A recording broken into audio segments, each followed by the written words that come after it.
Special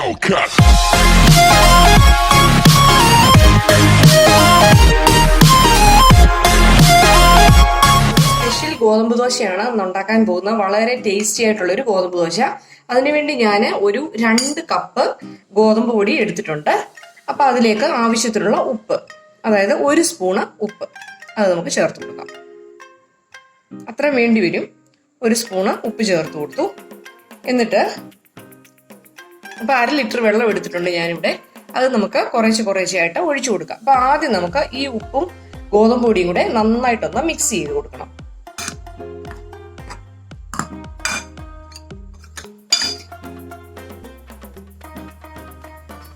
നമുക്ക് ഈ തവി വേണം, ഇത് നമുക്ക് മാറ്റി വെക്കാം.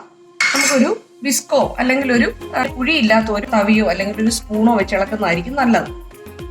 അല്ലെങ്കിൽ നന്നായിട്ട് കട്ടയില്ലാതെ നമുക്ക് കിട്ടത്തില്ല. അപ്പം ഇത് നന്നായിട്ടൊന്ന് യോജിപ്പിച്ചു കൊടുക്കാം.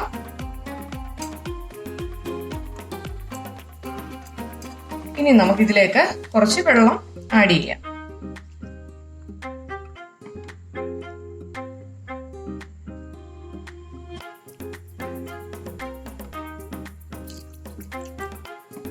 ഒരുപാട് വെള്ളം അങ്ങ് ഒഴിക്കരുത്. ആദ്യം കുറച്ച് വെള്ളം ഒഴിച്ചു കൊടുത്ത് ഇളക്കിക്കൊണ്ട് ഇരിക്കണം.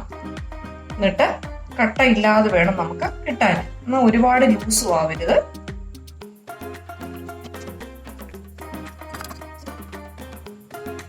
അര ലിറ്റർ വെള്ളം ഞാൻ ഇതിനകത്ത് ചേർത്തു. അപ്പം നല്ല ബാറ്റർ നല്ല കുറച്ച് കട്ടിക്കുണ്ട്. ഞാൻ ഒരു കുറച്ചുകൂടെ വെള്ളം എടുത്തിട്ടുണ്ട്. നമുക്ക് കുറച്ചുകൂടെ ഒന്ന് ഒഴിച്ചു കൊടുക്കാം. ഒരു 2 ടേബിൾ സ്പൂൺ വെള്ളം കൂടെ ഞാൻ ഒഴിച്ചു കൊടുത്തിട്ടുണ്ട്. നന്നായിട്ടൊന്ന് മിക്സ് ചെയ്യും. ഇപ്പൊ നമ്മുടെ ബാറ്റർ കറക്റ്റ് ആയിട്ടുണ്ട്. നമുക്ക് ഈ വിസ്ക് ഒന്ന് മാറ്റാം.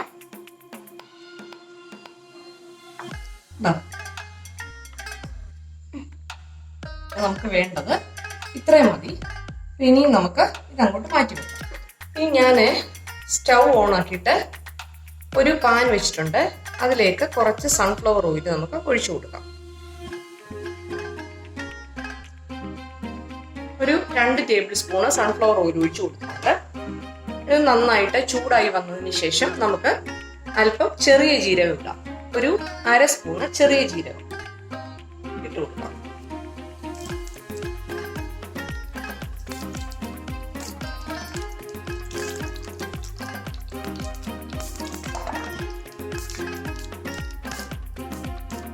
പിന്നെ നമുക്ക് വേണ്ടത് ഒരു 2 ടേബിൾ സ്പൂണ് ഉഴുന്നാണ് ഇട്ട് കൊടുക്കുക. ഇനി ഇത് നന്നായിട്ട്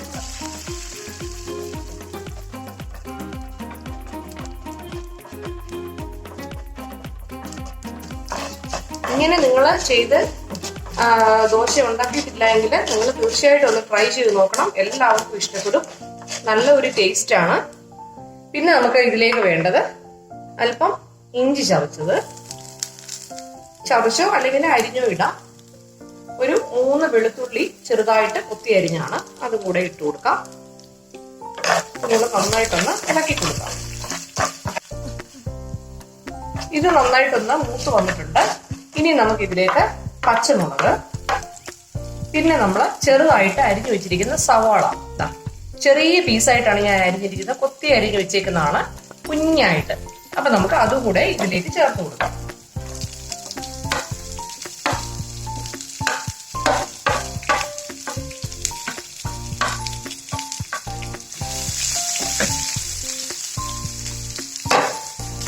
നന്നായിട്ടൊന്ന് ഇളക്കി കൊടുക്കണം.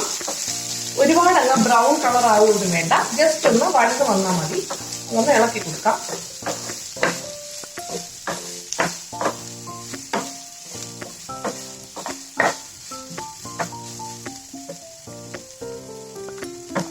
ഇതിലേക്ക് നമുക്ക് ഒരു 1/4 സ്പൂണ് ഉപ്പും കൂടെ ചേർത്ത് കൊടുക്കാം. അപ്പൊ അതിന്റെ കളറൊക്കെ ഒന്ന് ചേഞ്ച് ആയിട്ട് വരുന്നുണ്ട്. ഒരു പിങ്ക് കളർ ആവത്തില്ലേ, അതുവരെ നമുക്കൊന്ന് ഇളക്കി കൊടുക്കണം.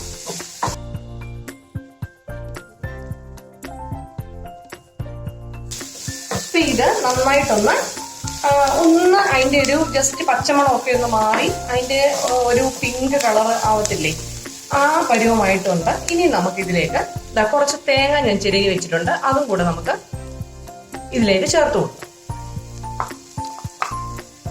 ഇതും കൂടെ ഇട്ട് നന്നായിട്ടൊന്ന് മിക്സ് ചെയ്യാം.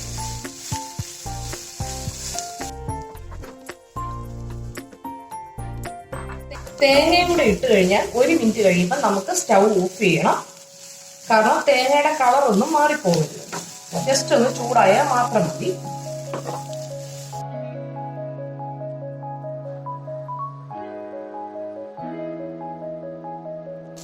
നന്നായിട്ടൊന്ന് ചൂടായി വന്നിട്ടുണ്ട്. ഇനി നമുക്ക് സ്റ്റൗ ഓഫ് ചെയ്യാം. ഈ പാത്രത്തിന്റെ ചൂട് കൊണ്ട് നമുക്ക് കുറച്ചുകൂടെ ഒന്ന് ചൂടായി കിട്ടും. അപ്പോൾ നമ്മൾ പെട്ടെന്ന് തന്നെ ആ കൂട്ടിലേക്ക് ഒഴിക്കാതെ നമുക്ക് കുറച്ചൊരു 2 മിനിറ്റ് നമുക്ക് ആ പാത്രത്തിൽ വെച്ചുകൊണ്ട് തന്നെ, അതായത് ആ പാല് വെച്ചുകൊണ്ട് തന്നെ നമുക്കൊന്ന് ഇളക്കി കൊടുക്കാം.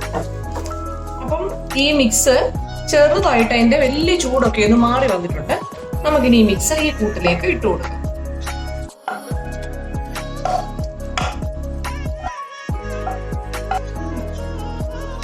ഇതിനി നന്നായിട്ട് നമുക്കൊന്ന് മിക്സ് ചെയ്ത് കൊടുക്കാം. ആവശ്യത്തിനുള്ള വെള്ളമുണ്ട്, ഇത്രയും വെള്ളം മതി. ഒരുപാടങ്ങ് നീണ്ടു ഒന്നും പോകണ്ട. ഇതിപ്പം നന്നായിട്ടൊന്ന് മിക്സ് ചെയ്യുമ്പോൾ കറക്റ്റ് പാകമായിരിക്കും.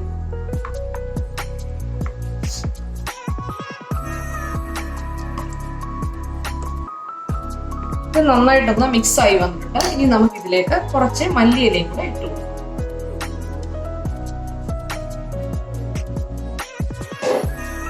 മല്ലിയില ഇല്ലാന്നുണ്ടെങ്കിൽ കുറച്ച് കറിവേപ്പില ചെറുതായിട്ട് കട്ട് ചെയ്തിട്ടാലും മതി.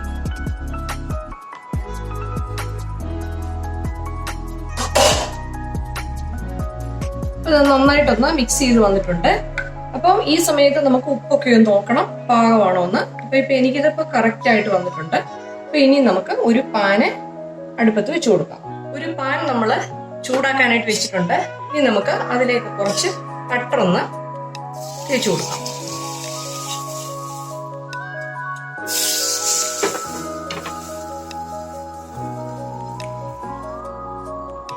നന്നായിട്ട് ചൂടായി വന്നതിന് ശേഷം ഈ ബാറ്റർ നന്നായിട്ടൊന്ന് ഒന്നുകൂടെ ഒന്ന് ഇളക്കിയിട്ട് നമുക്ക് ഈ മാവ്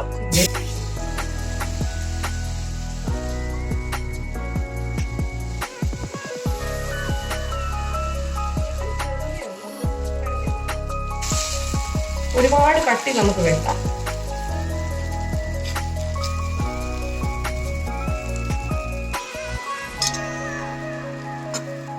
തീ അങ്ങ് ഹൈ ഫ്ലെയിമിൽ വെക്കാതെ കുറച്ച് ഒരു മീഡിയം ഫ്ലെയിമിൽ വെച്ച് വേണം നമുക്ക് ഉണ്ടാക്കാനായിട്ട്. എന്നിട്ട് ഒരല്പം ബട്ടർ അല്ലെങ്കിൽ എണ്ണയോ നമുക്ക് ഇതിന്റെ മുകളിൽ കൂടെ കുറച്ചൊന്ന് തേച്ചു കൊടുക്കും. എന്നിട്ട് സൈഡ് ഒന്ന് ഇങ്ങനെ ഇളക്കിയതിനു ശേഷം നമുക്കിത് തിരിച്ചിട്ട് കൊടുക്കാം. നന്നായിട്ടൊന്ന് മൊരിഞ്ഞു വരുന്നതാണ് ഇതിന്റെ ഒരു ടേസ്റ്റ്. അപ്പൊ നമുക്ക് അപ്പുറം ഇപ്പുറം തിരിച്ചു മറിച്ചും ഇട്ടിട്ട് വേണം ഇതൊന്ന് കുക്ക് ചെയ്തെടുക്കാൻ. ഇതിന് ഒരു കറിയും വേണ്ട, ചൂടോട് തന്നെ ഇത് കഴിക്കാം. കറിയുടെ ഒന്നും ആവശ്യമില്ല. നല്ല ടേസ്റ്റിയാണ്. ചായയുടെ കൂടെ നമുക്ക് കഴിക്കാനും പറ്റിയ ഒരു ഐറ്റമാണ്. ഇപ്പൊ ഞാൻ തിരിച്ചും മറിച്ചും എടുത്തിട്ടുണ്ട്. കണ്ടോ, നമ്മുടെ ദോശ നന്നായിട്ട് കുക്കായി വന്നിട്ടുണ്ട്.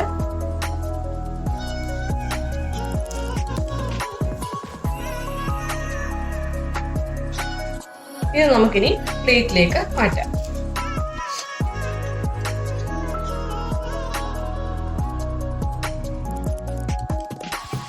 ഇനി നമുക്ക് അടുത്തതും കൂടെ അങ്ങനെ ഉണ്ടാക്കിയെടുക്കാം. കുറച്ച് നെയ്യ് ഒഴിച്ച് കൊടുത്തിട്ടുണ്ട്.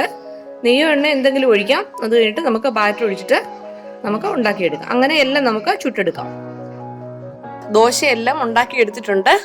വളരെ പെട്ടെന്ന് തന്നെ നമുക്ക് നല്ല ടേസ്റ്റി ആയിട്ടുള്ള ദോശ എങ്ങനെ ഉണ്ടാക്കിയെടുക്കാം എന്നാണ് വീഡിയോയിൽ കാണിച്ചത്. അപ്പം നിങ്ങളെല്ലാവരും ഒന്ന് ട്രൈ ചെയ്ത് നോക്കണം. വളരെ പെട്ടെന്ന് തന്നെ നമുക്ക് ഉണ്ടാക്കിയെടുക്കാം നല്ല ടേസ്റ്റി ആയിട്ടുള്ളൊരു ഗോതമ്പ് ദോശ. അപ്പോൾ അരിയൊന്നും അരയ്ക്കേണ്ട ആവശ്യമൊന്നുമില്ല.